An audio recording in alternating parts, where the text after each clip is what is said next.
Bonsoir à tous, c'est Raftav les Koulam, mais avant de commencer le cours, j'aimerais le dédicacer pour la réussite dans tous les domaines de Avraham Ben Ruth, ainsi que pour la réussite et la réfoua chez les mains, la guérison complète de Elodie Bat et Déborah Isabelle, et les Avdil pour l'élévation de l'âme, les Ilou Nishmat, Shlomo Ben Simi, Bezrat Hashem, Shinishmato, Tiet, Sroura, Betzra, Chaim.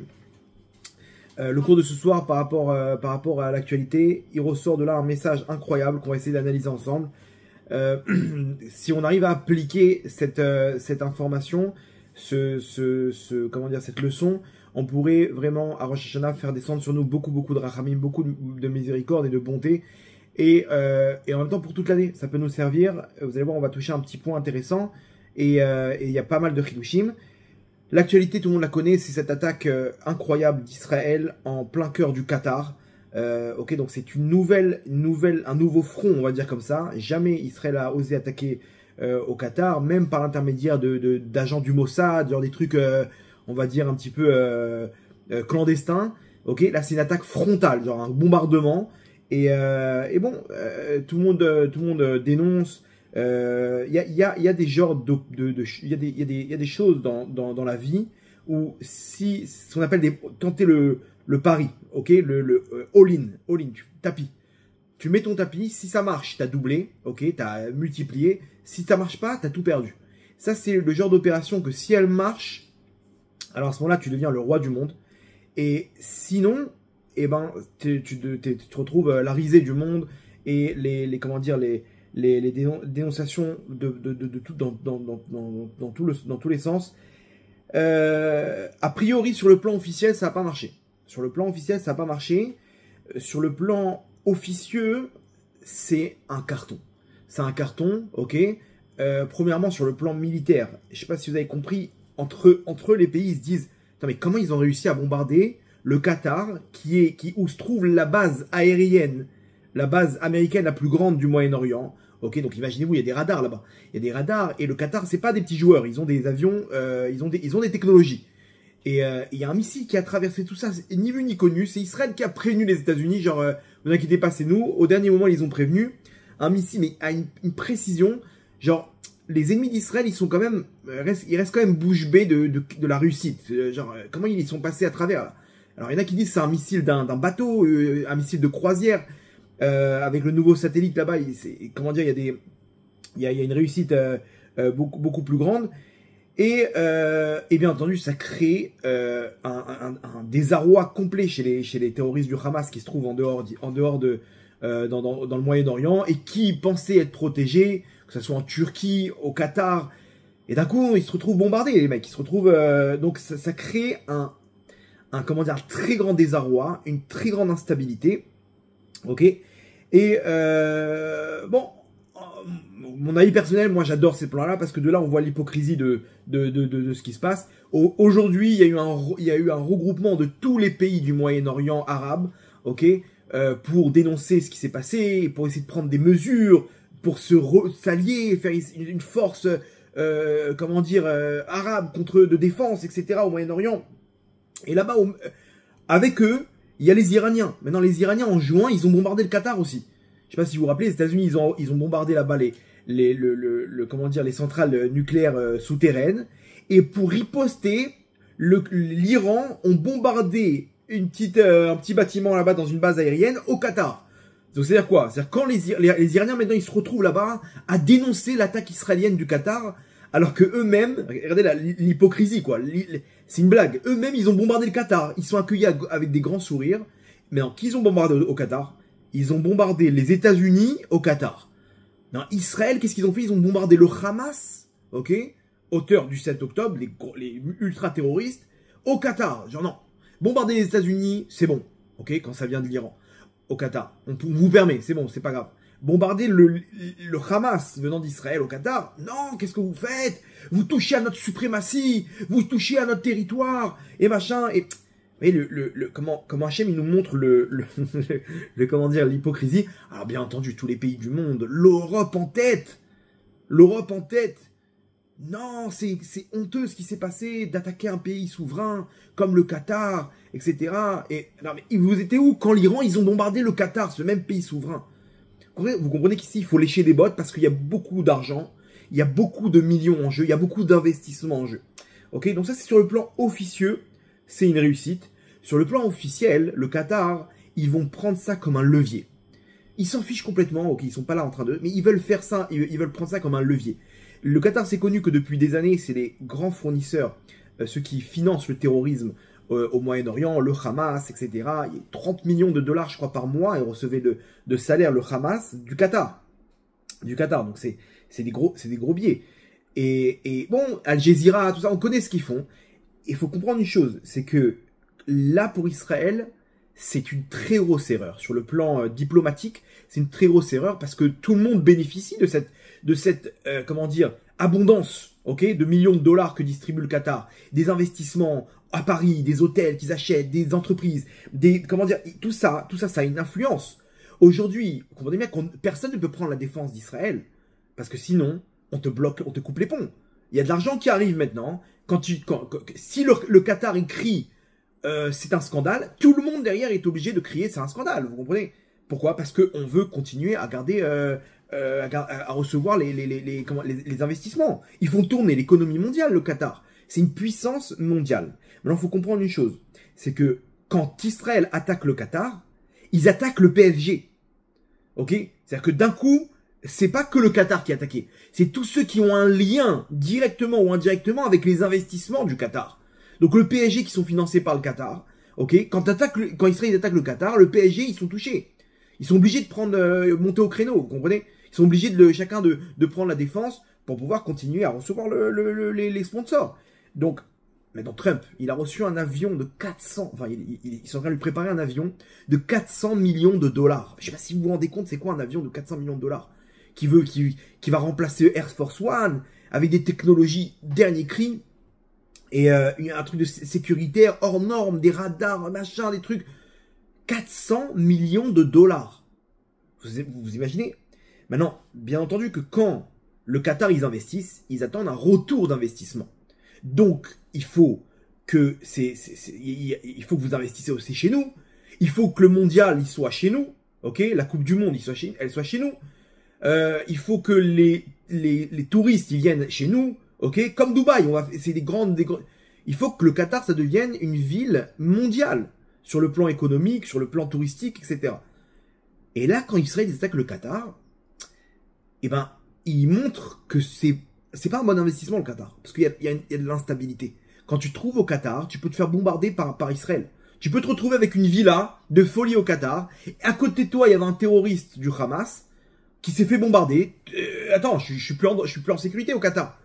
Donc pour eux, sur le plan officiel, ce qui se passe, Rabotaï, c'est une catastrophe. Ok? Et ça crée l'instabilité. Et bien entendu, quand il y a de l'instabilité, il y a des guerres. Et quand ils se réunissent tous maintenant, ok, on connaît la fin des temps, comment ça va se passer, tout le monde doit être contre Israël. Donc c'est le cas, l'ONU, 140 pays, je crois, contre 10, ils ont voté pour un État palestinien. Plus maintenant, vous avez touché au Qatar, c'est genre, le Qatar, vous avez touché au portefeuille, là. Donc là, encore plus. Imaginez-vous de quoi on parle. Quand ça va exploser, ça va exploser. Et l'Égypte, maintenant, elle commence à parler d'annuler l'accord de paix avec Israël. L'Égypte, c'est une grosse armée. La Turquie, on connaît très bien leur position. Le Qatar, maintenant, ils vont réunir avec eux tous ceux qui... Voilà, tu veux de l'argent, excuse-moi, il faut que tu participes. Faut que tu participes à tout ça. Bien que... C'est marrant, parce que comme Hachem, il protège Israël. Trump, maintenant, il lui pose la question, qu'est-ce qui se passe? Derzi, toi aussi, dénonce Israël. Non, il parle combien le Qatar, c'est des gens bien. Il dit pas combien Israël, ils ont mal fait. Il dit combien le Qatar, c'est des gens bien, ils sont super, ils font du bon travail, et trucs, et machin. Il a réussi à garder ses positions. Genre, j'ai pris la défense du Qatar, ok, mais j'ai pas dénoncé Israël. Vous avez vu? Et pourquoi? Parce que bon, le Hamas, c'est le Hamas. Donc, Rabotaï, quel est le message qu'Hachem veut nous donner à travers toute cette histoire? À travers toute cette histoire, il y a un message. Et avant Rosh Hashanah, c'est important qu'on emporte ça avec nous. Ok, vous allez voir une analyse intéressante. Ok, avec des gros hidushim. Et surtout, je vous demanderai juste d'accrocher vos ceintures. Ok, alors c'est pas Qatar Airways ou l'avion de Trump. Ok, chez nous, il y a beaucoup plus de technologies, de nouvelles technologies spirituelles. Ok, vous allez voir, ça va être un voyage intéressant. Accrochez vos ceintures, on est parti, Bezrat Hashem. Alors, le premier détail à relever, c'est que le Qatar, c'est une royauté. À Rosh Hashanah commence la royauté d'Hachem à descendre sur terre. Toute la création fait d'Hachem un roi sur terre. À un moment dans l'année, toute la création, c'est-à-dire même les fourmis à Rosh Hashanah, elles baissent la tête devant Hachem. Tout le monde, toute la création, elle redonne la couronne à Kadosh Baruch. Ça, c'est la royauté. Il faut savoir que le Ham Israël, c'est une royauté. Le Ham Israël, c'est une famille royale. Alors, le Qatar aussi, c'est ce qu'on appelle des émirs. C'est une famille royale. Les Émirats, c'est une genre de royauté. Maintenant, c'est une nouveauté dans les fronts, dans la guerre maintenant, parmi les différents fronts. Il n'y a jamais eu une guerre contre un roi, contre un émirat, contre une royauté. Il n'y a jamais eu une attaque contre une royauté. Regardez tous les fronts. Le Liban, le Hezbollah, il n'y a pas de roi là-bas. La Syrie, pareil. L'Irak, rien. L'Iran, rien. Le Yémen, rien. Bon, Hamas, Cisjordanie, tout ça. On ne s'est pas retrouvé face à un... Alors, quand Israël attaque le Qatar, il y a un message. C'est que d'un coup, Israël, ils font tomber comment dire, l'orgueil du Qatar qui pensait tout diriger, qui est une royauté aussi. Là, vous allez voir, ça représente le Qatar, une royauté des forces du mal qui est en train de tomber. Pourquoi? Qatar, vous allez faire la valeur numérique. Qatar, en hébreu, on écrit Kouf, Tet, Aleph, Resh. C'est la valeur numérique de 310. Ok, 310, normalement, tout de suite, normalement, vous devrez avoir la Gemara dans Sanhedrin, Kouf Hamoud Aleph. La Gemara dans Sanhedrin, donc page 100a, elle nous ramène comme ça. Elle nous dit Damri Marava Mishme de Rava Bar Meri. On dit là-bas en Israël au nom de Rava, le fils de Meri. On dit comme ça Atid Akadosh Baruchu Liten Lekol Tzadik Ve Tzadik. Akadosh Baruchu, il va donner comme salaire plus tard à chaque tzadik, à chaque juste, Shlosh Meot Ve'asara Olamot. 310 mondes. Ok, donc c'est des mondes spirituels. Chez Nehemar, comme il est dit dans Michelet, Le'anchil Ohavai Yesh. Yesh Ve'otsarotehem Amale. Et donc c'est quoi Yesh? Yesh, c'est la valeur numérique 310. Yesh, si vous retournez, c'est Shai. Shai, c'est 310. C'est la valeur numérique de 310. Pourquoi Hachem, il va donner 310 mondes à chaque tzaddik? Pourquoi pas 311, 309? Donc ici, le mot 310, il a le nombre 310, ça représente la valeur de l'abondance spirituelle qui vient de la Gdusha, que reçoit chaque personne qui est méritant dans ce monde par rapport à tout ce qu'il a fait. C'est des notions spirituelles, mais ce qui nous intéresse, c'est cette valeur, ce nombre de 310. Ce chiffre nous interpelle. 310, ça nous interpelle. 310, ça représente l'abondance spirituelle qui vient de la Gdusha. Qatar, c'est la même valeur numérique, 310. C'est-à-dire que le Qatar, il a la possibilité, il a reçu, par rapport aux forces du mal, l'abondance matérielle. Ok? Et remarquez bien dans le monde, le rôle du Qatar, c'est de distribuer les billets. Que ce soit dans les clubs de foot, que ce soit dans les entreprises, les laboratoires, les investissements, les hôtels, les appartements, à Londres, partout, ils sont implantés partout. Et les groupes terroristes, les publicités, comment dire, tout ce qui est marketing, ils sont implantés partout. Ok? Et tout le monde est touché, tout le monde reçoit en dessus, des pots, des vins, du truc, des machins, ce que vous voulez. Tout le monde bénéficie de tout ça. Et même en Israël. Même en Israël, il y a des histoires de Qatar Gate, des trucs qu'ils ont envoyé des paiements à des conseillers proches du Premier ministre. Bref, on ne sait pas si c'est la gauche qui a inventé tout ça ou pas, mais en tout cas, même en Israël, le Qatar, il est impliqué. Il s'occupe des négociations pour les otages, etc. Mais en fait, ils veulent juste défendre le Hamas. Ok, ils n'ont rien à battre des otages, ils n'ont rien à battre d'Israël. Ils veulent juste leurs intérêts. Donc le Qatar, si vous voulez, il occupe une place que, je sais pas, que l'Arabie Saoudite, alors il peut occuper. Mais l'Arabie Saoudite, non. Ils sont pas intéressés par avoir une influence mondiale. Ils restent entre eux. Ils restent à l'intérieur. Le Qatar, non. Le Qatar, ils sont là pour distribuer l'abondance. C'est-à-dire que le Qatar, il a ce rôle de distribuer l'abondance. Et c'est pas des petits billets. C'est pas des barres de fer. En négociation, ils te disent pas, ouais, c'est un peu trop cher. Ils te disent juste, c'est quoi le prix? Donne-nous le prix. Quoi? Il faut acheter un joueur de foot là? Combien il coûte Mbappé? 300 millions? Prends. Il n'y a pas de problème. Attends, tu veux pas négocier? Tu veux pas essayer d'attendre? Non, c'est bon, on n'a pas le temps, vas-y. ils sont pas là. Pour eux, 300 millions de dollars, c'est un pois chiche dans le couscous. Vous comprenez? C'est rien du tout. On parle de s'ils sont 400 millions de dollars, je sais plus combien de milliards ils ont signé de contrats avec Donald Trump là-bas d'investissement aux États-Unis. C'est des sommes, des records. Mais d'où ils ont l'argent? C'est interminable, Rabotaï, là-bas, les Émirats, ils sont ultra multimillionnaires. Et milliardaires, pardon. Et donc, ils distribuent l'abondance. Donc, ce 310 là, c'est exactement la notion de abondance. Ok, donc dans la Gdusha, c'est l'abondance spirituelle. 310 mondes. Dans la Klipa, c'est Qatar. Qatar, c'est 310. 310, c'est eux qui distribuent tout ça. Ok, comme on voit là-bas dans la Gemara, donc Sanhedrin. Et maintenant, c'est intéressant parce que c'est une royauté, ok. Donc la royauté, c'est ça le but, c'est que la royauté, elle distribue. Elle est large. La Malchoute, elle est large. Ok, donc ils distribuent. C'est une royauté des forces du mal. La royauté des forces du mal, c'est une royauté qui est basée sur la gava, sur l'orgueil. Le but, c'est de contrôler. Pourquoi ils font tout ça? Pas parce qu'ils sont généreux, ok. Pas parce qu'ils savent pas quoi faire, ils s'ennuient, ok. Bien qu'ils font aussi ils ont beaucoup de délire. Mais ils ont besoin de contrôler. Ils ont besoin la source de tout ça, c'est l'orgueil. L'orgueil. Et quand on nous parle d'orgueil, la notion d'orgueil, elle repousse la shrina. C'est-à-dire que l'orgueil, c'est une notion qui empêche la royauté d'Hachem, la shrina, la présence divine de s'installer. Ok, on voit ça dans la Gemara d'Ambrachot, même Gimel Amoud Bet, ok, 43b. On nous dit là-bas, Kol haoler bekoma askufa, celui qui marche avec le torse bombé, afilou arbamot, même 2 mètres, 2 mètres. Le nez en l'air, comme on dit. Ok? Keilou dorek raglé ashrina. C'est comme si qu'il repousse les pieds de la shrina. Il repousse les pieds de la shrina. Alors, comment s'appelle la capitale du Qatar? C'est marrant, hein, regardez comme c'est fort. Doha. Doha en arabe, en hébreu c'est Doha. Doha peut-être en français, je ne sais même plus comment on appelle ça. Mais en hébreu c'est Doha. Doha c'est quoi? Doré. Quand on entend ce mot doré, ça repousse. Il y a une chose qui repousse, c'est l'orgueil. L'orgueil, ça repousse la shrina. Où est-ce qu'elle s'est passée l'attaque? Dans Doha, boum, en plein cœur du Qatar, là où l'abondance, elle descend, l'abondance de la royauté des forces du mal, elle descend.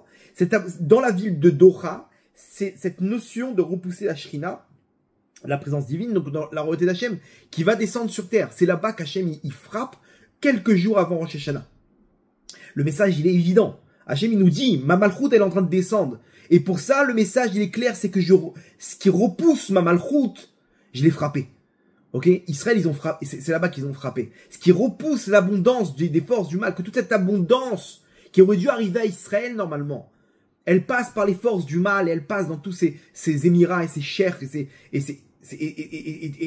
tous ces délires.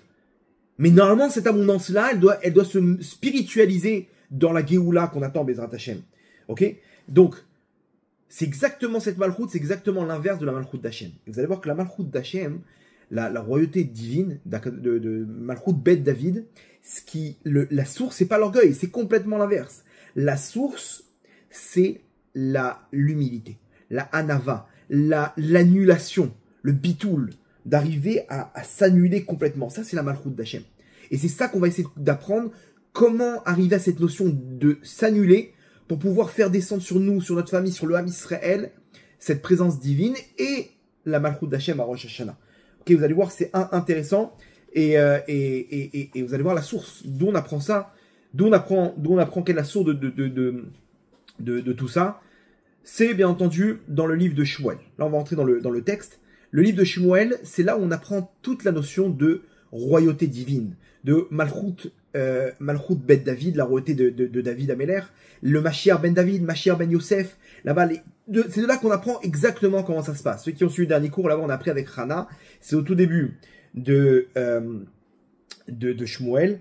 Et au moment où Shmuel, il va nommer David comme roi d'Israël, là-bas, vous allez voir qu'il y a une notion d'humilité. Tout s'est joué sur l'humilité. Alors, on va rentrer dans le texte. Là-bas, on est dans le Perek Tet Zain, Shmuel Aleph, le 16e chapitre. Ok, 16e chapitre.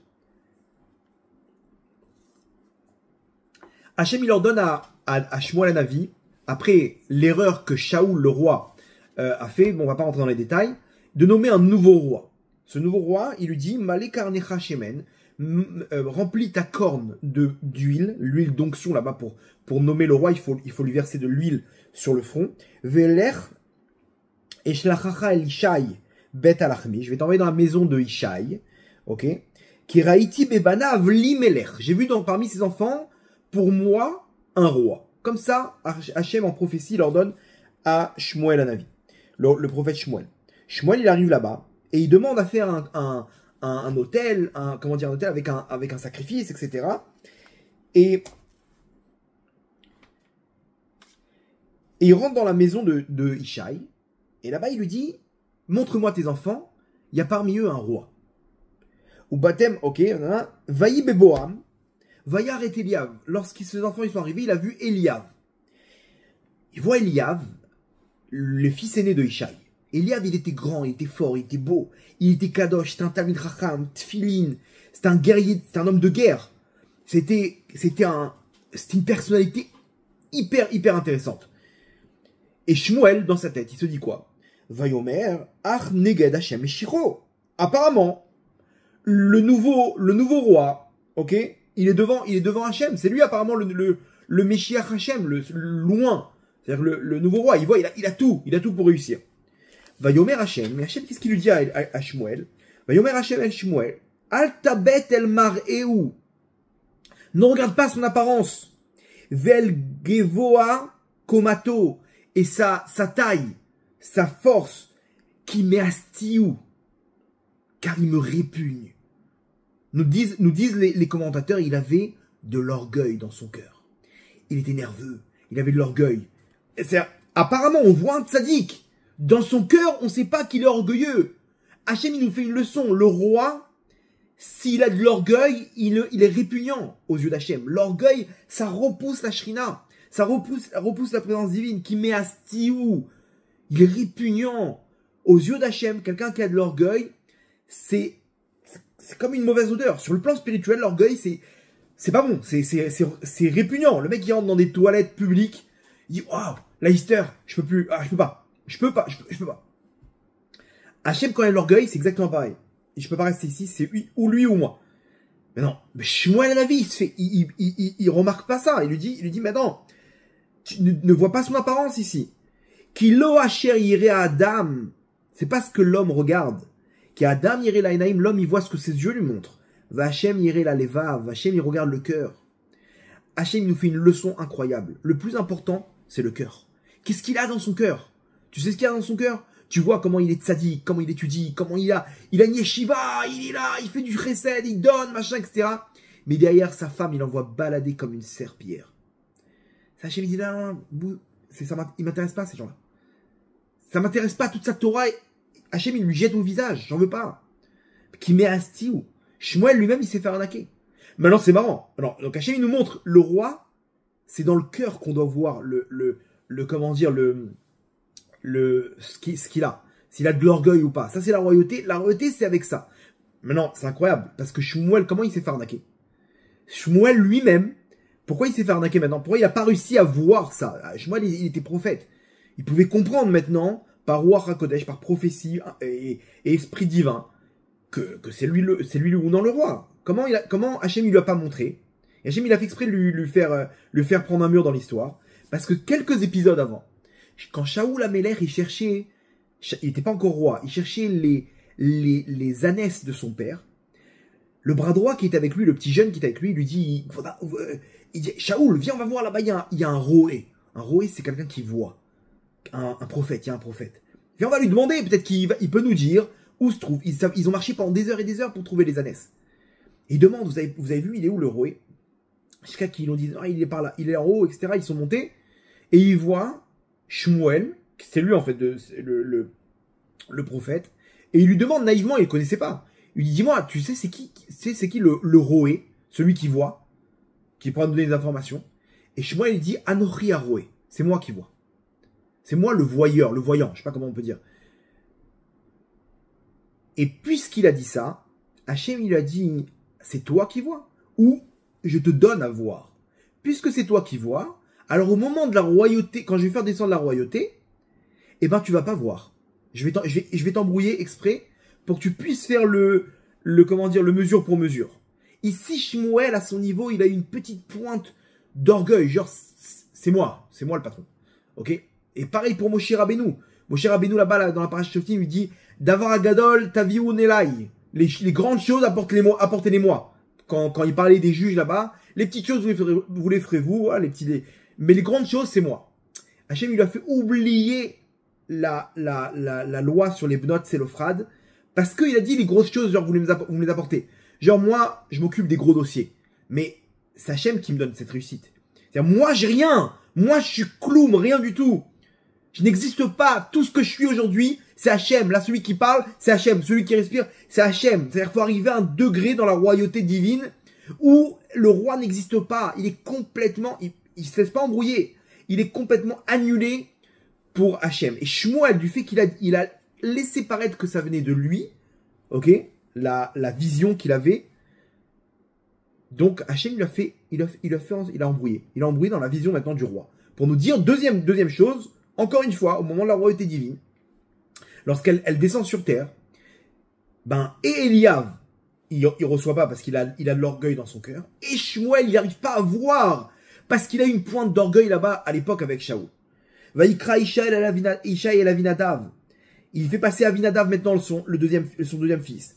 Il lui dit non, Gambezelo Bachar Hashem. Pareil, lui aussi Hashem, il n'a pas choisi. Vayaver Ishaï, Shama. Il a fait passer Shama. Il dit non, lui aussi. Shivat Banav Lifne Shmuel. Il a passé ses 7 enfants devant Shmuel. Et il dit Shmuel, il dit même Hashem, il les a pas choisis. Vayomer Shmuel Elisha, il dit Shmuel à Isha, il lui dit Atamu Aneharim. Ça y est, il y a plus de... T'as plus d'enfants?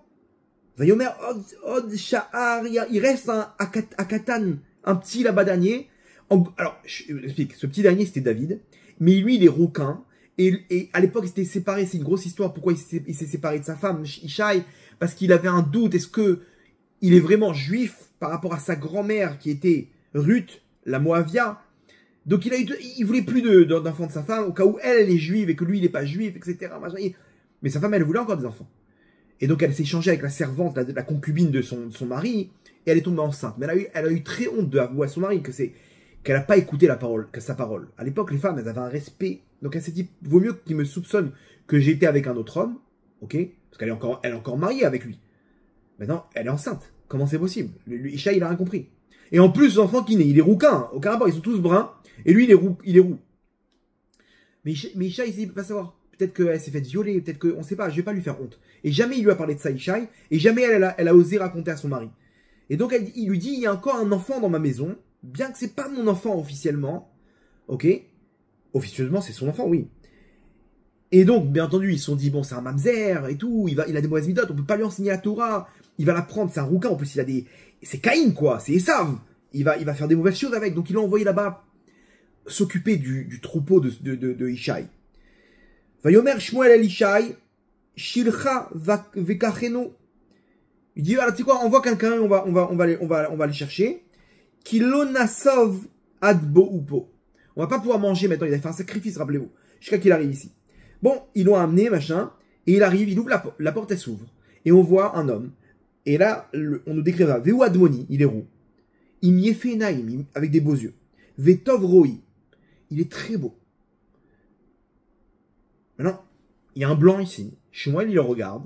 La Gemara nous dit qu'il se dit, non, aucun rapport. Si eux, non, lui, aucun rapport. C'est un sanguin, le mec. C'est un sanguin. Il va utiliser sa force dans le mauvais côté. Donc il y a un blanc comme ça. Shmuel, il est assis. Et d'un coup, Hachem, il lui dit, Hachem, il continue maintenant d'embrouiller Shmuel. Il lui dit, Vayomer Hachem, Koum, Meshicheu ki zeu, lève-toi et ouin-le, car c'est lui. C'est-à-dire que Shmuel, il comprend pas. Le Midrash nous dit, Hachem lui dit, tu te lèves pas devant le roi, devant le nouveau roi d'Israël. C'est lui. Mais non, imaginez la scène. C'est-à-dire, on est là, personne ne se doute de l'histoire. Ok? Et entre parenthèses, nos sages nous dit qu'il y a une chose qui vient Be'eser Hadat, c'est la Géoula. Le Mashiach, il va venir pareil. On va pas s'attendre. On va voir un événement, a priori anodin, Et de là, tout va commencer. Et entre nous, il se peut que le Mashiach qui va se dévoiler, a priori, on va dire, quel rapport? Moi, j'étais sûr que c'était les sommités d'aujourd'hui, que tout le monde dit, attends, il est trop sadique, il est trop grand. Aucun rapport à Bretagne. Pourquoi? Parce qu'on ne pourra jamais savoir ce qu'il y a dans le cœur. On peut jamais savoir. On voit des gens, ils ont l'air tzadiki, machin. On peut jamais savoir si dans le cœur, et le mec, c'est pas un orgueilleux. S'il n'est pas en train comment dire, il n'a pas on peut pas savoir. Aujourd'hui, il y a des très très bons acteurs. Très très bons acteurs, on ne pourra jamais savoir. Et c'est comme ça, Rabotai, que la royauté d'Hachem, elle est descendue sur terre. Quand Hachem, il a dû choisir un événement, il a dû choisir une personne, maintenant, on nous dit que David Améler, à ce moment-là, il dit « Lo gava libi velo ramu enai » au moment où il y a eu cet événement. Alors, je vous dis la suite, juste. « Vaikar shmuel et keren Hashemen, vaimshach oto bekerev echav. Vatitzar ruach Hashem el David. » Il a pris sa corne, et lui, il est sorti toute seule. C'est-à-dire, il y a eu c'est pas que Shmuel, il s'est trompé, peut-être va savoir. Non, devant tout le monde, on a voulu montrer à tout le monde, parce que tout le monde se moquait de David. Tout le monde l'accusait, tout le monde l'humiliait. Et David Améler, il arrivait à ce niveau de « je n'existe plus ». Hachem, tu fais ce que tu veux. Tu veux que je sois un mamzer, je serai un mamzer. Tu veux que je sois le roi d'Israël, je serai le roi d'Israël. Mais pour lui, ça n'avait plus d'importance. Il était prêt à servir Hachem. Et lui, il est sorti de la corne directement sur le visage de David. Tout le monde a vu que c'est Hachem en personne qui l'a choisi. Vous croyez quoi maintenant? David Améler, il aurait pu leur dire « alors, c'est qui le patron ?» Rien. Il témoigne. Lo gava libi. À aucun moment, mon cœur, il s'en est orgueilli de tout ça. C'est-à-dire que si on pouvait prendre le pouls de David Améler à ce moment-là, hein, tu prends le pouls de quelqu'un, tu lui annonces oui, allô, bonjour, vous venez de gagner l'euro million. Tu verrais le pouls, tout, ok? David Améler, on lui annonce, voilà, c'est lui le nouveau roi d'Israël. On voit le pouls, tout, le même, pas comment dire, un battement de plus, pas un battement de plus ou de moins. L'Ogava Libi, il est resté avec la même notion d'annul, il est complètement annulé pour la route d'Hachem. Et ça, c'est ce qu'Hachem, il veut, Rabotai. Hachem, il veut que sa malchoute, elle descende là où on arrive à s'annuler.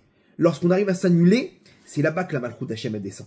Ok? Alors, regardez la définition du Rambam. Le Rambam, là-bas, dans l'Ichot Melachim, il définit, et regardez comme ça, très important, par rapport à Rosh Hashanah, quel est le travail qu'on doit fournir maintenant pour faire d'Hachem un roi. Si on comprend c'est quoi la définition d'un roi, ok, on pourra comprendre qu'est-ce qu'on doit faire pour faire régner Hachem et qu'est-ce qu'on doit faire nous pour faire descendre cette royauté sur nous. Vous allez voir, c'est un chidouche incroyable.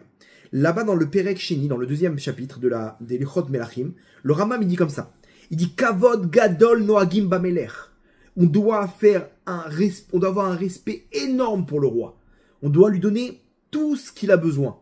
On doit lui mettre de la crainte. Veillir à Belev Kol Adam. Et on doit faire en sorte de mettre en place des règles, des lois pour mettre la crainte et la peur dans le cœur de chaque homme. En gros, qu'est-ce qu'il faut mettre en place? Que si tu parles mal au roi, guillotine, mon pote. Si tu manques de respect au roi, il faut faire des règles selon la Torah draconiennes. La royauté, tu touches au roi d'Israël, tu touches à Hachem. Demain, tu vas toucher à la royauté d'Hachem. Il faut donner une crainte énorme. La royauté d'Hachem, ça rigole pas, Rabotai. Quand on arrive à Modim, on doit se prosterner devant Hachem. À Rosh Hashanah, on doit arriver à une crainte. Pas d'une peur de se faire éclater. Une peur de... Waouh, je suis devant le roi des rois. Je suis devant le roi des rois. La Gemara dit qu'on doit voir les rois, comment la royauté matérielle sur terre. Tu vois comment le roi du Maroc, il y a une royauté là-bas, tu vois, ils sont puissants. Tu vois tout ça, la puissance, la force, la valeur qu'on donne à la royauté pour apprendre qu'est-ce qu'on doit faire à Hachem. À Rosh Hashanah, on doit avoir une peur de dire, mais quoi, mais je suis un minus. Et le roi des rois, à la prière, on doit arriver, Rabotai, à baisser la tête. La royauté d'Hachem, c'est waouh. Alors, on nous dit, Gilou Berad, à Rosh Hashanah, c'est on doit se réjouir dans la crainte.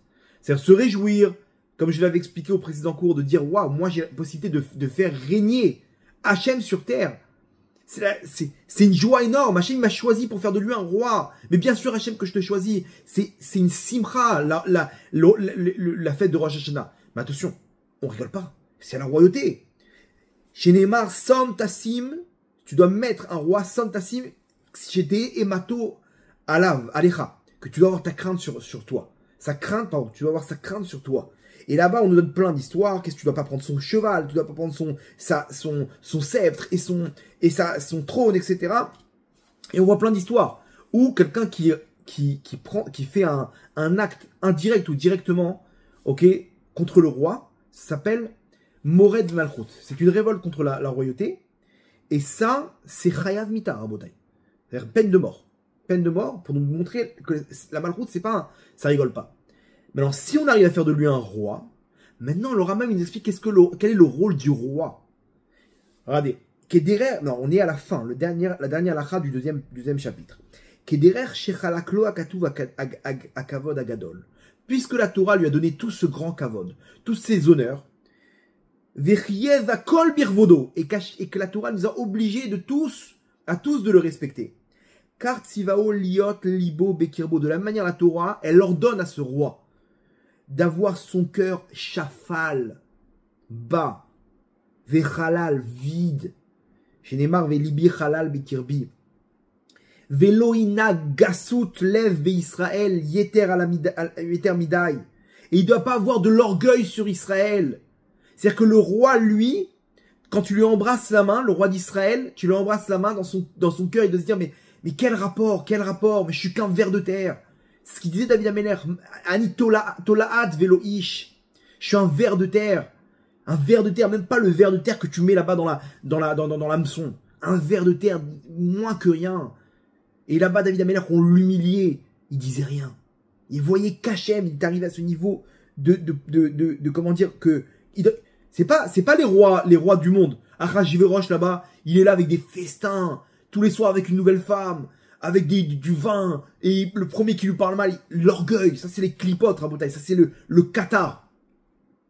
Veillez chonen ou merachem liktanim ou gdolim, il doit, écoutez bien, ça c'est le point important, il doit être chonen, il doit donner, ou merachem, et avoir de la bonté, de la miséricorde, liktanim ou gdolim, pour les petits et les grands.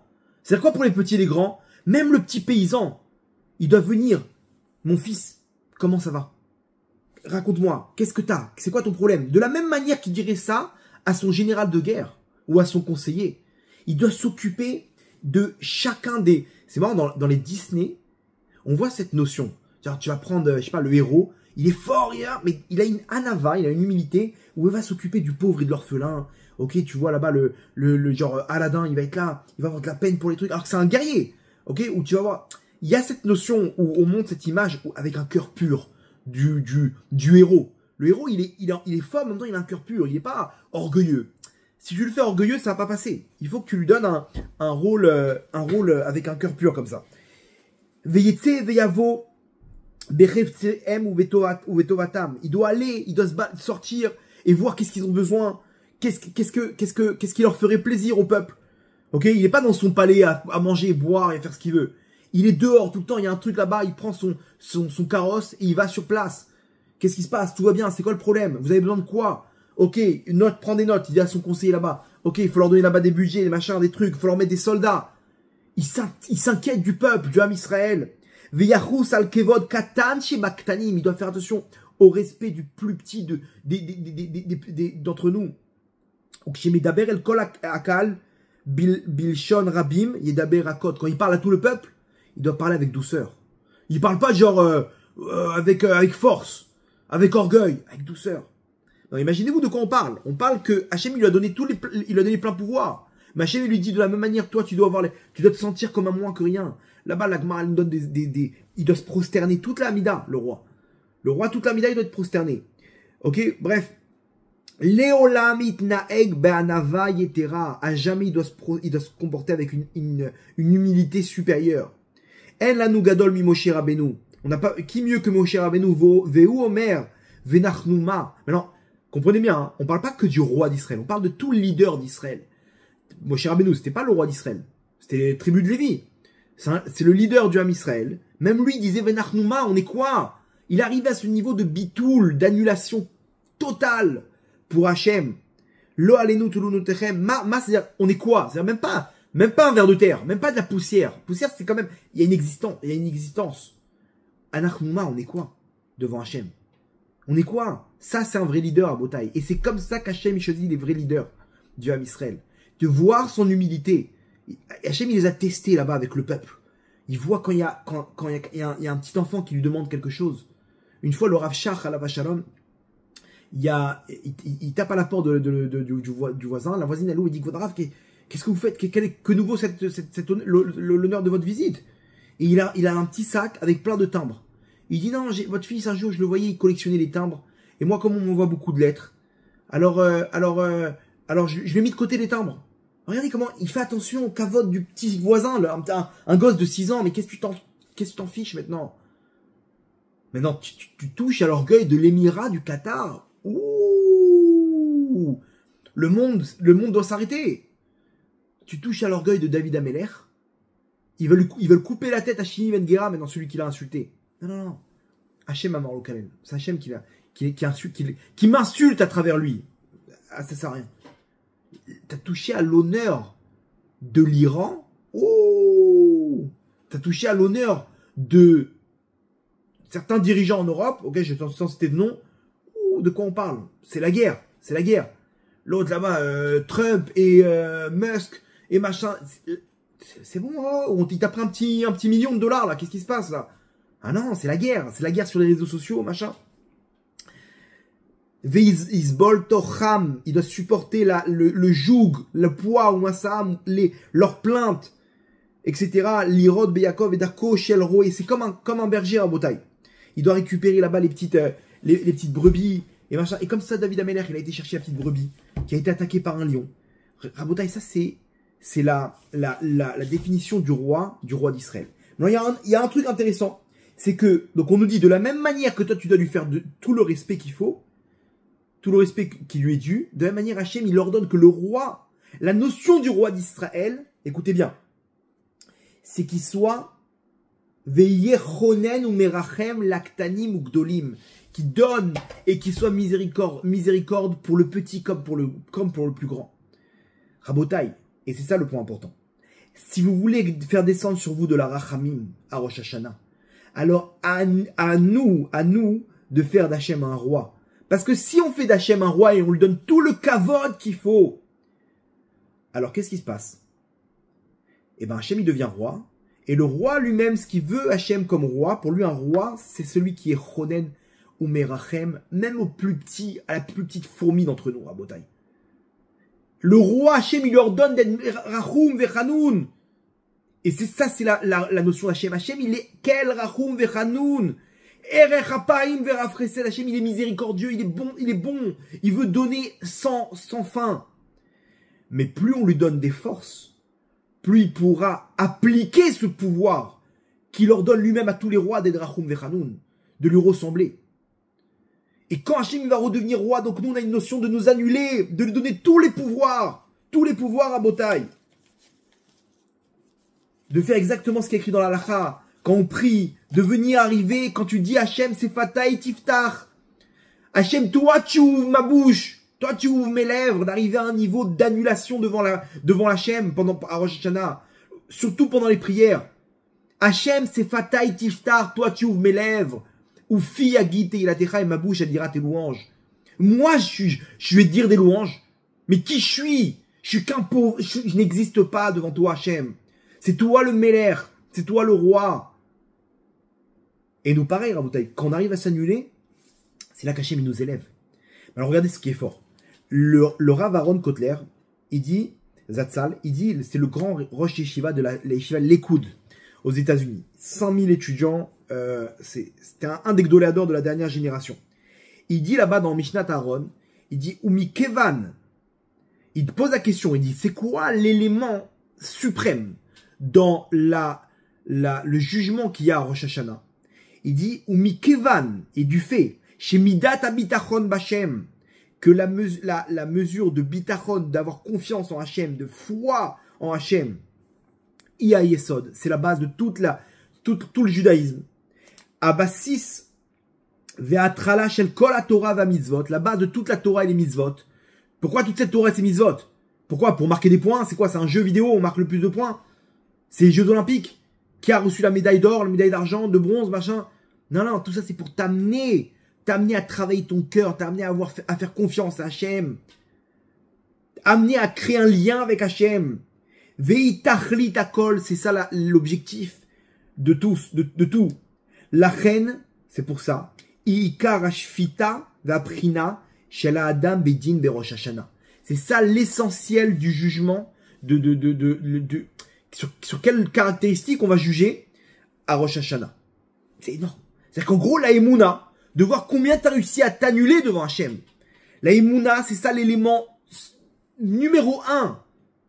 Donc, crois, ouais, j'ai fait beaucoup de mitzvot, machin. 2 secondes. Les mitzvot, c'est des embranchements. Est-ce que tu as le tronc ou pas? Est-ce que tu as la base? La base de toute la Torah, c'est la Emouna. C'est combien tu as réussi, toi aussi à t'annuler devant Hachem. Quand tu as une épreuve quelconque dans l'année, tu as réussi à t'annuler. Tu as réussi à faire confiance qu'il y a un patron dans ce monde, il y a un roi, et qui sait ce qu'il fait. Est-ce que t'es arrivé toi aussi à moins garder le silence et dire j'accepte l'épreuve, j'ai la Emouna, plutôt que de faire un scandale et de dire ouais je comprends pas, mais pourquoi j'ai pas reçu? Là tu vois c'est ta royauté. Quand on arrive à Rosh Hashanah, généralement on se fait régner, on fait un coup d'état à Botaï. On vient et on est là en train de prier et on nous balance des informations. Oui, tout est possible à Rosh Hashanah, on peut tout demander, changer son mazal, changer sa neshama, et changer sa vie, faire descendre l'abondance sur nous. Et attends un petit peu, arrête de... Au moins le premier jour, Férini Hachem. Le deuxième, c'est quoi, t'as du mal? D'accord. Comme ça, il dit le Harizal d'ailleurs. Il dit le premier jour, c'est spirituel. Le deuxième jour, c'est plus matériel. Mais d'abord, dans tes prières, commence à faire régner Hachem. Commence à accepter, même si pendant ces 2 jours, des petites épreuves de Emouna, prends la Emouna sur toi, de dire Hachem, c'est toi le patron. Alors on t'a pris ta place, là-bas à la synagogue, c'est pas grave, c'est toi le patron Hachem. C'est toi. Alors ta femme, elle a pas fini de préparer le truc, garde le sourire, mon tzaddik. Ton mari, il est un petit peu jeune, garde le sourire, ma tzadika, garde la Emouna. Il y a un patron sur terre, il n'y a pas d'erreur. Il y a un balabaït, Rabotaï, il n'y a pas d'erreur, il y a un roi. Et ça, c'est, Rabotaï, l'élément numéro 1. Il faut comprendre une chose, c'est que à Rosh Hashanah, c'est ce qu'on doit arriver à décrocher. De s'annuler au maximum. D'arriver devant Hachem et de dire Hachem, je n'existe pas. C'est toi qui fais tout. Et c'est là qu'on va décrocher la plus grande lumière, toute la rachamim. Parce qu'on fait d'Hachem un roi, on s'est annulé devant lui. C'est toi le patron Hachem. Donc Hachem, c'est là qu'il envoie toute la rachamim. C'est la définition du roi. Plus tu fais de lui un roi, plus il peut appliquer cette caractéristique d'être rachum vechanoun. Et de donner, et d'être bon envers les plus petits, même nous, des fourmis. Donc Rabotaï, c'est ça ce qu'il faut qu'on applique. La vraie malchoute d'Hachem, c'est arriver à cette anava. Au moins à Rosh Hashanah, quand devant nos prières, Hachem, je suis annulé devant toi. Maintenant, quand tu es annulé devant Hachem, eh ben Hachem, il peut faire de toi un des acteurs principaux, comme il a fait pour David Ameler, comme il a fait pour Moshe Rabbeinu. Le Merkava, le char, il est complètement annulé devant le cavalier, le cheval. Donc il est complètement annulé devant le cavalier. C'est lui qui va être la continuité du cavalier. C'est lui, ils vont faire un les deux.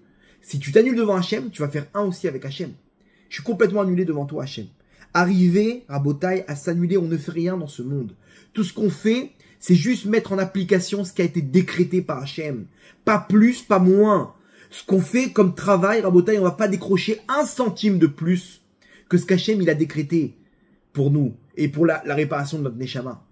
Pas plus, pas moins. On fait juste avancer les choses qui ont été décrétées depuis le début de l'année. On n'est rien. On doit arriver à être cette prina de Ma. Ma, c'est... Qu'est-ce qu'on est dans ce monde? Ma nachnu. Qu'est-ce qu'on est? On n'est rien. Annulé complètement. Quand on arrive à Rosh Hashanah Rabotaï, il faut arriver à cette crainte que le roi, il devient roi. Toute la création, elle donne la couronne à Hachem. Et nous, on fait partie. On n'existe pas dans tout ça. Et là, Hachem, il nous relève. Et il nous amène au sommet. Ça, c'est la royauté divine à Rabotaï. Le Rav Elbaz de la Yeshiva de Or Chaim, à l'époque, il a mon Rav, le Rav Eliaou Benamou de la Yeshiva de Ner Yosef, au début, il était avec lui, il lui disait, il y a des Français, il faut qu'on les aide à se rapprocher d'Hachem. Maintenant, le Rav Benamou, il était pas du tout là-bas, il était dans l'étude de la Torah, il étudiait avec le Rav Benson Abashaoul, etc. Mais le Rav Elbaz, lui, ça brûlait dans son cœur de rapprocher l'âme Israël. Et il lui dit quoi? Il y a des Français.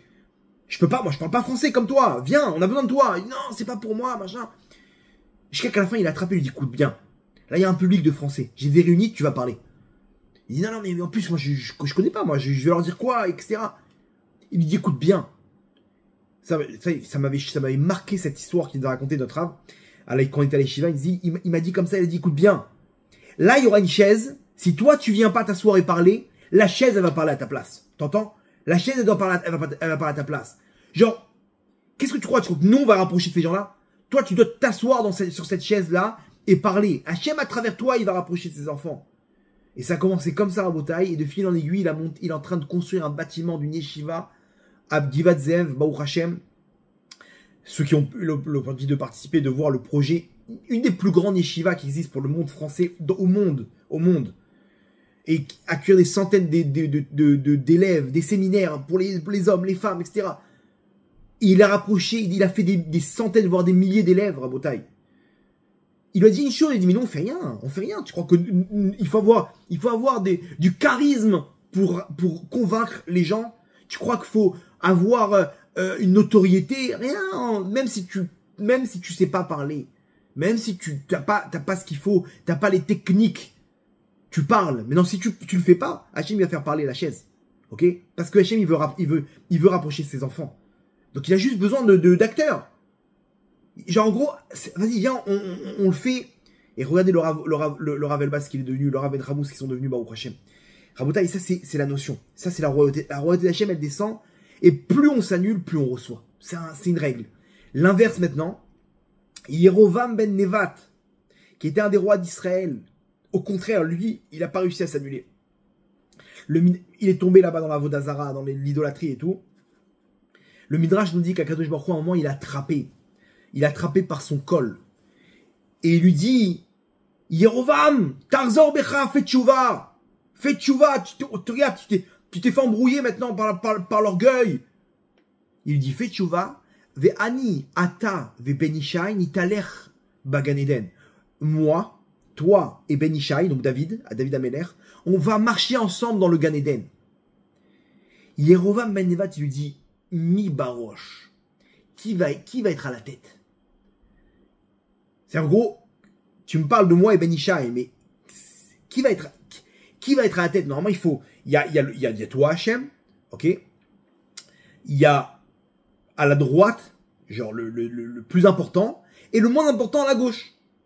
Yerovam, il va entendre qui sera à la tête. Maintenant, deux secondes. Yerovam ben Nevat, c'est un Talmid Racham.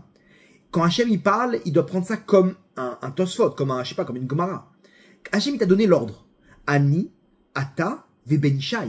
C'est-à-dire que si tu fais tchouva, tu seras plus que David Ameler. Attends, David Ameler, il était complètement annulé. Non. Yerovam ben Nevat, il avait un plus grand Yetzerara de l'orgueil. S'il arrive à casser ce Yetzerara de l'orgueil, et comme vous savez dans la Torah, on va selon l'effort et pas le résultat, donc il aura un mérite encore plus grand que David Ameler.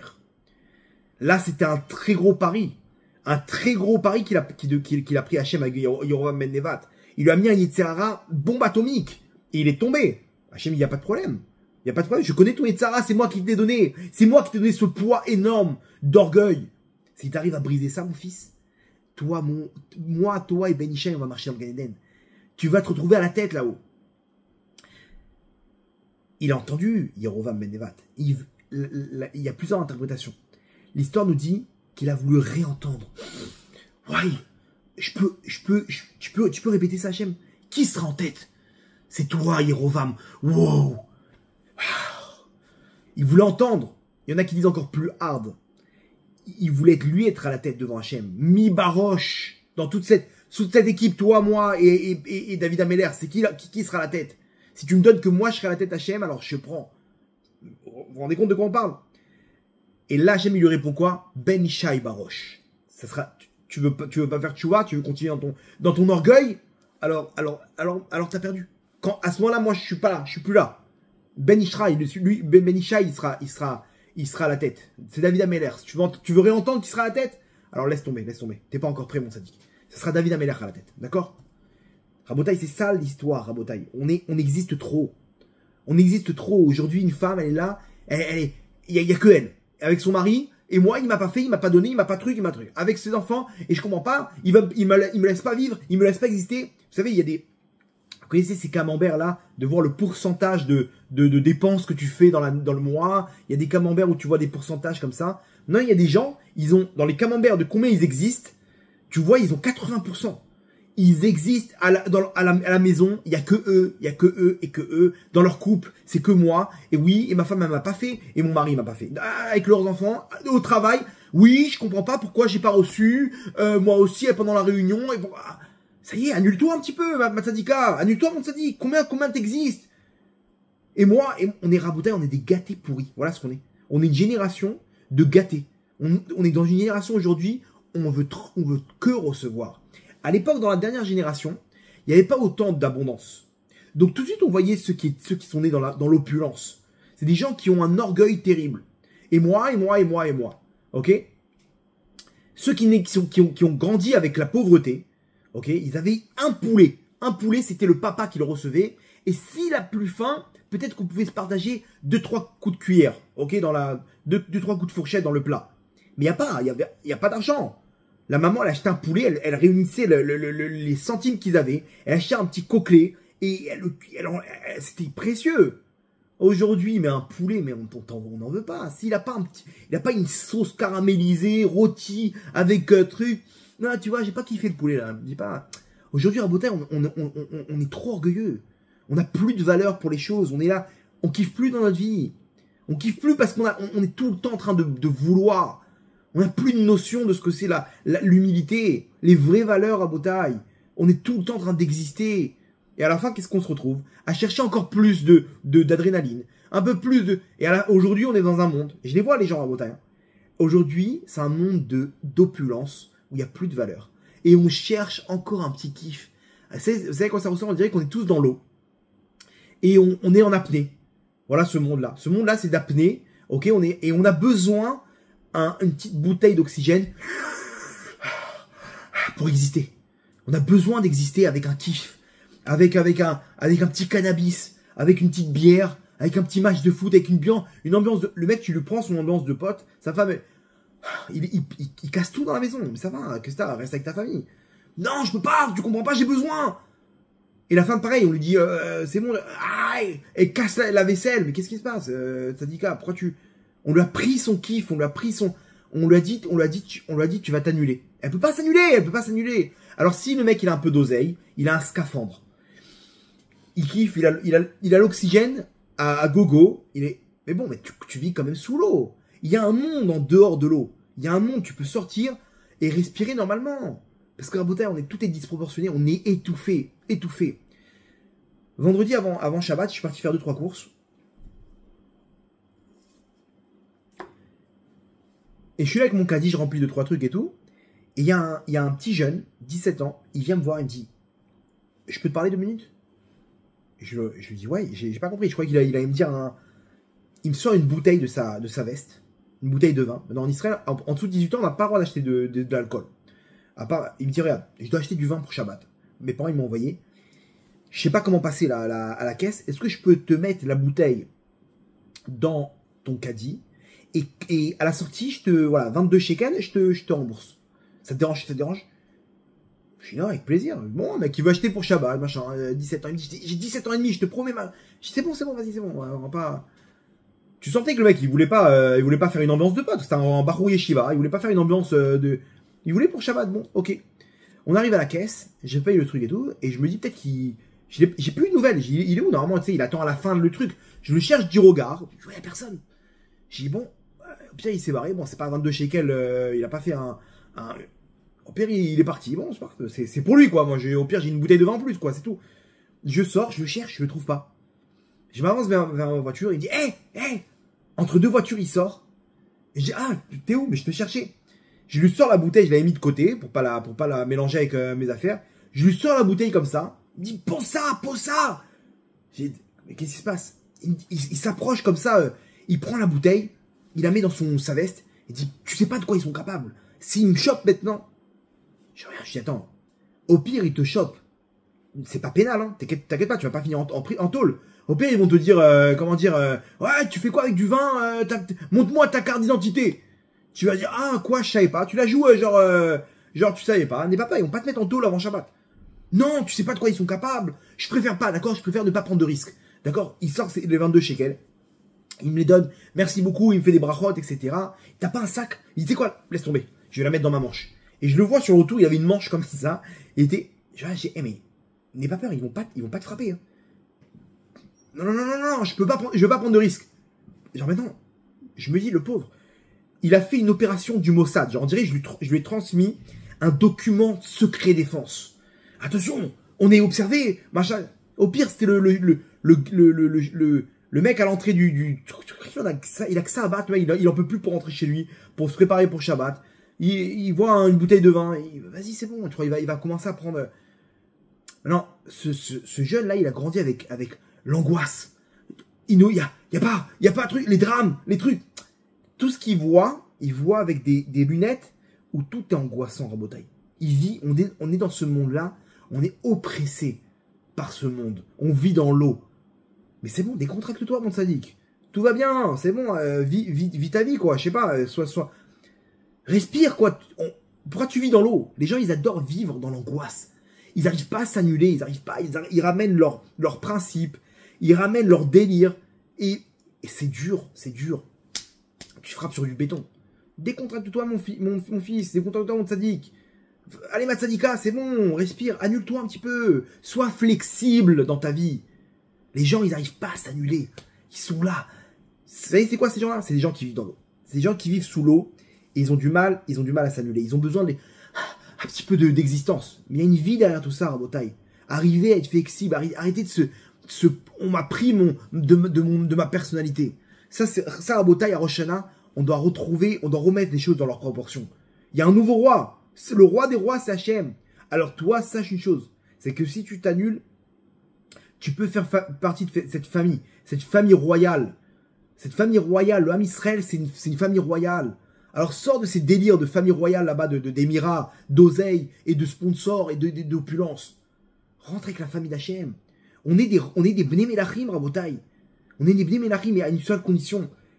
Si tu veux devenir roi, il faut savoir s'annuler. Si tu arrives à t'annuler, alors Hachem, il te prend lui aussi dans sa royauté. Et nous, on est là en train de kiffer, on est des rois, à l'image de Simba. Simba, c'est le roi de la jungle, ok? Qu'est-ce qu'il fait? Il tape des délires avec Timon et Pumba, là-bas, en train de taper des larves. Putain, mais t'es roi, mais rentre. T'as une royauté qui t'attend. Fais tchouva, mon tzaddik, rentre à Rosh Hashanah, tu peux rentrer à la maison. Non. Et moi, on continue dans nos délires à s'occuper de tailler notre diamant. Mais il y a un diamant plus intéressant qui peut nous donner l'éternité, Rabotaï. Et sachez-le, Rabotaï. Vous voulez voir celui qui est le plus proche d'Hachem? Ok?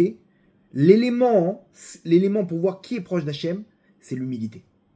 Déjà, c'est de lui qu'on fait un roi sur terre. C'est lui qu'Hachem choisit pour être roi. Mais l'humilité, pourquoi? Parce que plus il va être proche d'Hachem, plus il va connaître la grandeur d'Hachem. Et plus il va connaître la grandeur d'Hachem, plus il va comprendre sa place. Plus il va comprendre qu'on n'est rien dans ce monde-là. On n'est rien. Mais plus il est loin d'Hachem, donc il ne connaît pas la grandeur d'Hachem, il est loin. Et quand tu es loin, quand tu vois un avion de loin, tu dis, ah, regarde comment il est tout petit cet avion-là, tout petit, et par rapport à moi. Tac. Voilà. Le mec, il est orgueilleux. C'est-à-dire qu'il n'a pas compris la grandeur d'Hachem. Ça montre combien il est loin d'Hachem. Tu peux prendre, même si c'est un rave avec des trucs, machin, avec une barbe, un chapeau. S'il est orgueilleux, il parle que de lui et moi. Fou. Il y en a, ils sont comme Yerovam Ben Nevat. Mi Baroche. Qui est à la tête Hachem? Ça m'intéresse pas si je suis pas à la tête. Ces gens-là, ils sont loin d'Hachem. Attention, on leur donne tout, parce que pour les forces du mal, c'est intéressant d'avoir des personnages comme ça, à la tête du Ham Israël. Donc ils vont les gonfler, vas-y, prends. Et ça, c'est le Qatar, Rabotai, c'est le Qatar. Am Israël, c'est Am Kadosh. C'est Rachmanim, c'est Baïchanim. Ils sont humbles, ils ont de l'humilité. Et c'est ça ce qu'on doit avoir à Rabotai, à Rosh Hashanah. À Rosh Hashanah, c'est ça ce qu'on doit avoir. Et si on y arrive, Rabotai, alors on s'élève très haut. C'est là la délivrance. C'est là la Géoula. Là, tu veux voir la Géoula, il faut savoir baisser la tête. Le Midrash, il dit à la fin des temps, le Beth Amidash, il va descendre. Et là-bas, Rabotai, le Machar, il va être debout sur le Beth Amidash et il va dire Anavim, Anavim, Igiazman Geoulatrem. Les humbles, il nous appelle les humbles, Anavim. Est venu le temps de votre délivrance. C'est-à-dire que si tu veux arriver au temps de la délivrance, alors il faut que tu sois en mode Anavim. À la fin des temps, c'est ce qu'on va avoir à Botaï. La Gemara dans Sanhedrin Tzadikret 98, elle dit En ben David ba, le machin ne pourra venir ad shetirkle malchut azalam Israël, jusqu'à que se termine la royauté d'Israël, la royauté Zala, dans la mauvaise royauté d'Israël. Et Rachid dit n'importe quelle royauté de chacun d'entre nous. Tu veux arriver à la délivrance, il faut arriver à annuler ta royauté. Ad shetirle gaseruach misraël, tous les orgueilleux d'Israël, c'est là que la délivrance elle va arriver. Parce que vous avez compris comment ça marche. Plus tu descends, plus tu es élevé, plus tu arrives à ta Géoula sur le plan perso. Plus tu arrives à ta Géoula sur le plan du Ham Israël, à la Géoula du Ham Israël. Pourquoi? Parce que tu redonnes la couronne à Hachem, Rabotai. Zemishpara Shem Melocha. Ça, c'est la famille royale. C'est ça, Rabotai, ce qu'on a reçu dans nos veines. L'humilité, mais ce monde-là, qui est dirigé par les forces du mal. On fait grandir encore et encore l'orgueil. Combien de vues, combien de likes, combien de machins, combien de délires, combien... Il y avait une vidéo, c'était... Comment je l'appelais cette vidéo? Secours.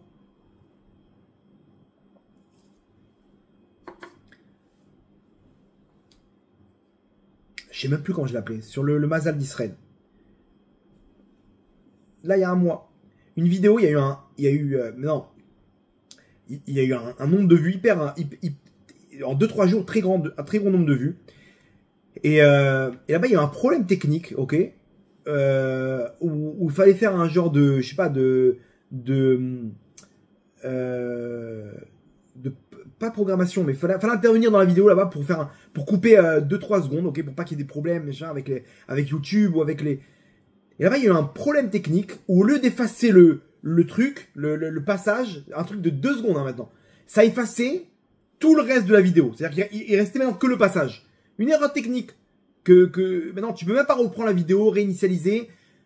En gros, la vidéo elle n'existe plus. Il faut la remettre en ligne, ok. Et donc la vidéo au lieu de faire, je sais pas, 3000 vues, elle a fait 1000 vues. Non, il y a eu un petit pic dans mon cœur de me dire mais pourquoi Hachem il fait non, c'est comment dire, il y a plein de vidéos qui font des vues, des machins, etc. Et d'un coup il y a cette vidéo qui fait tâche. Après j'ai dit mais non. Justement, c'est ça le truc. Hachem, il te fait un test maintenant. Tu fais quoi? Tu veux chercher le nombre de vues? Et si maintenant il y a 2 vues, tu serais content ou pas? S'il y a 2 vues, il y en a un qui me dit merci par mail, il me dit Rav, votre cours il m'a grave renforcé. C'est bon, moi ça me suffit. D'un coup j'ai compris, je me suis fait attraper par le système. Les nombres de vues, les machins, etc. Non, en fait, moi, il y a un truc qui m'intéresse, c'est tous les retours des gens qui me disent Rav, merci pour vos cours merveilleux, et merci, ça m'a beaucoup aidé, ça m'a beaucoup changé ma vision des choses. Et c'est ça qui me donne des forces. Mais le reste, nombre de vues, nombre de likes, on n'a rien à battre. On n'a rien à battre. Moi, il y a une vue, c'est bon. Ça a marché, c'est bon. Toda Rabba. Merci Hachem. Merci Hachem de m'avoir choisi pour être un intermédiaire pour transmettre ta Torah au Ham Israël. Ok. Mais nombre de vues. Vous comprenez l'histoire? Des fois, on se fait attraper par le système. Le système, c'est combien tu vas réussir, combien t'es une bombe atomique, combien la salle, elle était pleine. Ouais. Combien d'applaudissements, combien de trucs. C'est comme ça qu'on connaît, malheureusement. Les stades pleins, les stades de machin, les concerts. Donc nous, on a grandi avec ça. C'est ce qu'on nous a rentré dans la tête. Et on continue avec ces délires. Mais ça, Rabotai, c'est le Qatar. Ça, c'est la malchoute. La malchoute des forces du mal. La vraie malchoute, Rabotai, pour la faire descendre, c'est la malchoute d'Hachem. Et si on y arrive, on fait descendre toute la rachamim sur nous. Donc en fait, c'est se baisser pour arriver à s'élever. C'est très grand. Celui qui, qui arrive à baisser la tête devant la royauté d'Hachem. Alors oui, c'est dur. Oui, c'est dur à Botaï. C'est dans les épreuves qu'on voit ça. Dans des épreuves. Cette année, on a eu avec ma femme une épreuve terrible. On a perdu deux bébés. Deux bébés. Une fille à la naissance, c'était des jumeaux. Et un autre 3 semaines après. Donc ceux qui ont suivi un petit peu les messages sur les groupes et tout. Et à un moment, on arrivait avec ma femme. Le moment le plus dur, c'est au moment où le deuxième il était en train de partir. Il était en train de le réanimer. Et bon, on a fait tout ce qu'il faut, machin, les prières, les trucs et tout. Et en train de le réanimer, ma femme tout le temps me disait, pars-toi en premier, ok. Donc là-bas, c'est dans le... On doit mettre une blouse bleue comme ça, avec des gants, des machins et tout. On arrive là-bas, et elle me dit, pars en premier, tu vois, parce que tout le temps, c'était des surprises. Des hauts et des bas. Elle me dit, pars en premier, tu vois le truc. Alors j'arrive là-bas, et je les vois les médecins en train de le réanimer. Genre, imaginez un petit bébé en train de se faire réanimer. Non, tu vois cette scène-là, non, je veux pas... Comment j'annonce ça à ma femme? Je me retourne, je lui dis... Maintenant, les médecins, ils me disent, vous pouvez pas rester ici. On sort de la pièce, et je dis à ma femme, viens, ils sont en train de le réanimer. Viens, on va s'asseoir toi et moi. Mais elle me dit quoi? Qu'est-ce qui se passe et tout? Et je lui dis, tu sais quoi? Je regarde ma femme, je lui dis, silence. Maintenant, toi et moi, on va accepter. Genre, je la regarde, et dans la voiture, je sais pas, je lui avais parlé de ça, je lui dis, écoute, à force de trop prier, on est en train on n'accepte pas l'épreuve qu'Hachem nous fait. Hachem est en train de nous donner une épreuve.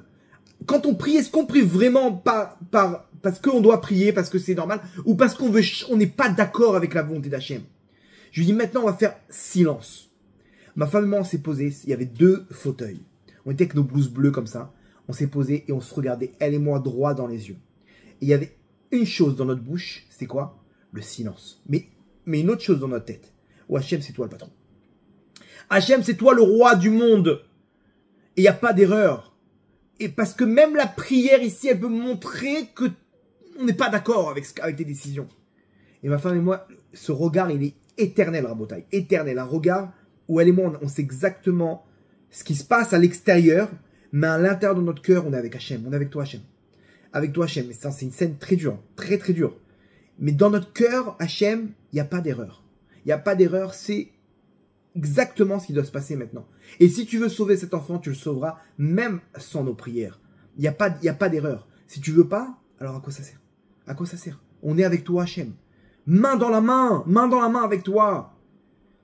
Et ça va marcher. Ça va marcher. Alors, incroyable, parce que de là, les médecins ils sont sortis, ils ont dit, il y a eu un miracle. Ok, il est revenu et tout. Ça a marché de cette histoire-là. Le lendemain soir, il est parti. Mais alors, quand on a commencé là-bas, on s'est relâché. C'est-à-dire que la machine a voulu nous montrer, non, c'est pas sur cette scène que je vais récupérer cette Neshama. Ce sera plus tard. Mais là, non, Hachem il a voulu nous montrer, je suis avec vous, mes enfants. Alors, on ne sait pas c'est quoi les comptes là-bas, faire avancer la Géoula, des Neshamot qui doivent descendre et repartir. Mais ce qui est sûr, c'est que dans les épreuves, des fois, il faut savoir accepter qu'il y a un roi, que tout est entre de bonnes mains et qu'il n'y a pas d'erreur. Hachem, il sait ce qu'il fait, Rabotai. Hachem, il sait ce qu'il fait. Et si on arrive à se rabaisser, alors c'est sûr qu'Hachem, derrière, il peut nous donner une grande lumière. Hachem, il nous teste. Est-ce qu'on arrive à accepter, à s'annuler, ou on est tout le temps là en train de ramener nos plans devant le plan d'Hachem? À Rosh Hashanah, il n'y a qu'un plan, c'est le plan d'Hachem.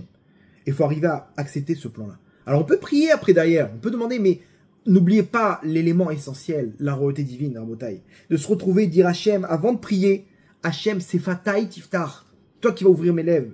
Ou Fi Agite Ilatecha, et là de pleurer, Rabotai, les larmes de son corps, parce qu'on sent toute la grandeur d'Hachem descendre à ce moment-là, et commencer l'Amida avec des pleurs, on sent combien Hachem nous prend dans ses bras, parce que tu as su t'annuler, mais quand tu veux pas t'annuler, alors t'es Dora, t'es doré, la Shrina, t'es là, avec tout l'orgueil, Hachem, je veux une maison, je veux...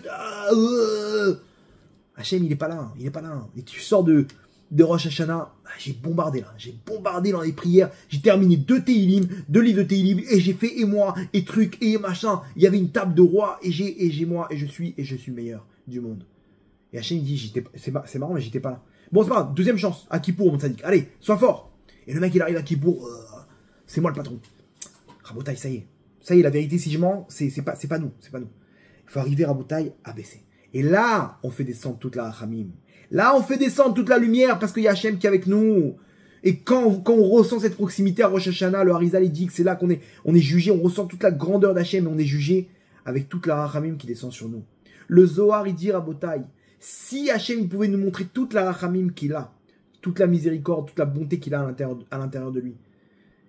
Un moment, on te montre tout ça, on serait comme un fou dans la rue en train de crier d'amour d'Hachem. Hachem, t'es où? T'es où? Tellement qu'on serait un instant, Hachem nous montre toute la rachamim qu'il a. Mais c'est à nous de la dévoiler, cette rachamim. Comment? Quand tu fais de lui un roi, tu baisses la tête devant lui. Et c'est pas nous les rois Rabotai. On n'est pas avec Timon et Pumba, on est délire. On n'est pas le Qatar. La malchoute des clipotes là-bas qui est dorée, les raglés à Shrina. On baisse la tête. Et lorsqu'on baisse la tête, à ce moment-là, Kal Kanesher, léger comme l'aigle. L'aigle, alors le Nécher, c'est aussi le vautour. Le vautour, vous savez que c'est un des oiseaux les plus lourds. Vous savez comment il s'envole, le vautour? Alors, soit, il galère comme ça, là, je sais pas, il fait des sauts, il retombe. Normalement, il monte sur une falaise, sur un endroit un peu en hauteur, et il se jette. Mais par contre, quand il déploie ses ailes à ce moment-là, Kal Kanesher. C'est le plus léger, il s'envole très très haut, Il cherche ses proies, il cherche les cadavres là-bas. Boum, et il attaque. Ça, c'est le vautour à Botaï. L'aigle, il est le plus léger. Mais non, un juif, c'est pareil. C'est très dur, il y a l'orgueil, le Yitzhara. On a du mal à s'annuler. Mais quand tu t'annules, jette-toi. Allez, plonge. Tashpil et tatzmecha. Jette-toi, annule-toi, mon tzaddik, prinat ma, je suis rien. Et quand tu t'annules, maintenant, tu peux être humilié. On t'a humilié. Au lieu de continuer à exister, annule-toi un petit peu. Laisse passer la paix là-bas dans ton couple. Annule-toi, ma tzadika. Et là, hein, tu t'envoles tout en haut. Tout en haut. Kal Kanesher à Botaï. Kal Kanesher. Et ça, c'est la royauté d'Hachem. La royauté divine, elle va descendre avec David Améler. Il s'est annulé. Et là-bas, il est devenu roi d'Israël. Il était juste avant, une seconde avant. On l'appelle. Il était avec le troupeau. C'est-à-dire qu'il c'est un berger, le mec. C'est un berger. Il est avec des brebis. Il est mamzer, officiellement, il est issu d'une relation interdite. Sa mère, elle est partie avec un autre homme, officiellement. Il arrive là-bas, devant tout le monde. Donc il est en bas de l'échelle du Ham Israël. Il se retrouve tout en haut de l'échelle. Roi d'Israël. Comment? Il s'est annulé. Logavalibi, Lora Mouenai. Jamais j'ai eu d'orgueil. Bien sûr qu'il avait de l'orgueil. Il avait des midotes terribles, David Améler. Mais il a tout brisé. Et son grand frère Eliav, petit péché mignon. Il y avait un petit peu de colère. Il était là. On n'écoutait pas sa voix. Ça l'énervait. Oh, annule-toi. C'est quoi? Quelqu'un qui a de la colère à Botaï, c'est qu'il a du mal à s'annuler. Je voulais aller à droite, on m'amène à gauche. Ça m'énerve. Parce que t'existes trop, mon tzaddik. T'existes trop, ma tzadika. T'es devenu une râleuse. Pourquoi? Parce que t'existes trop. Alors diminue un petit peu au moins Rosh Hashanah devant Hachem. Et là, Hachem va dire, mon fils, mais qu'est-ce que tu veux, toi? J'ai envie de te donner, parce que tu fais partie de ma royauté. J'ai envie de faire de toi un roi aussi, à ton niveau. Et ça, c'est la Géoula Rabotai. Dès qu'on devient un Av, Hachem nous dit, Anavim, Anavim, Igi Azman Géoulatrem. Est venu le temps de votre délivrance. Là, le Mashiach, il descend. En Ben David ba, Achetirle Marchut Azalam Israël. C'est là que le Ben David, il vient. Ben David pour le Ham Israël et sur le plan individuel, quand tu as réussi à t'annuler ta malchoute, à annuler ton orgueil, là, tu reçois la Rachamim, Rabotai. Là, tu reçois la Rachamim.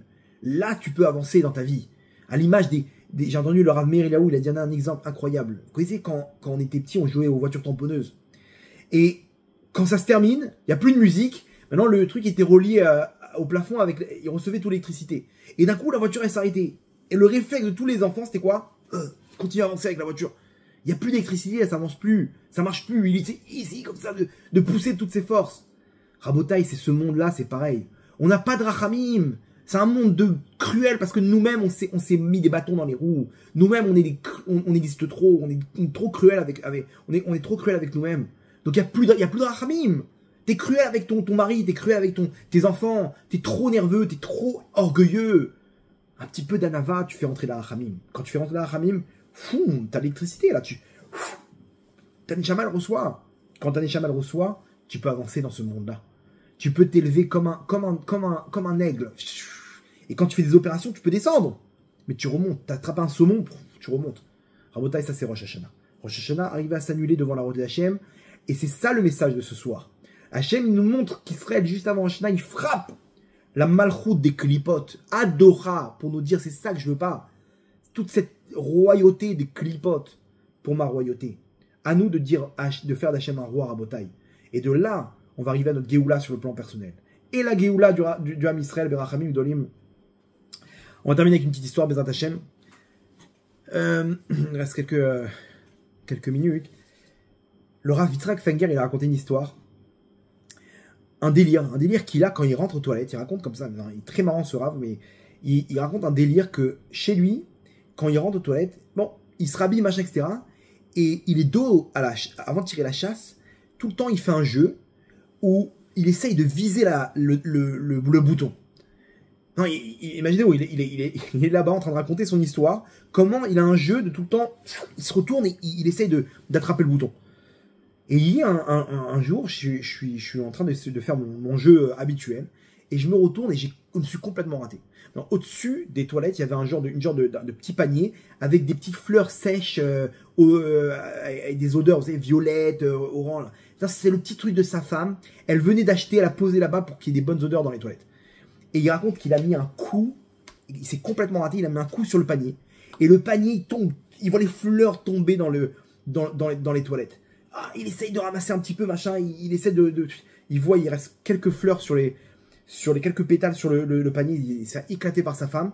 Et il voit, alors qu'est-ce que tu fais? Tu veux pas faire sécher les trucs? N'oubliez pas qu'il a pas encore tiré la chasse. C'est-à-dire que c'est mort, les fleurs, les pétales, tu peux plus les récupérer. Je fais quoi maintenant? Il faut que je noie le cadavre maintenant. Ma femme, elle va voir ça. Je vais faire quoi?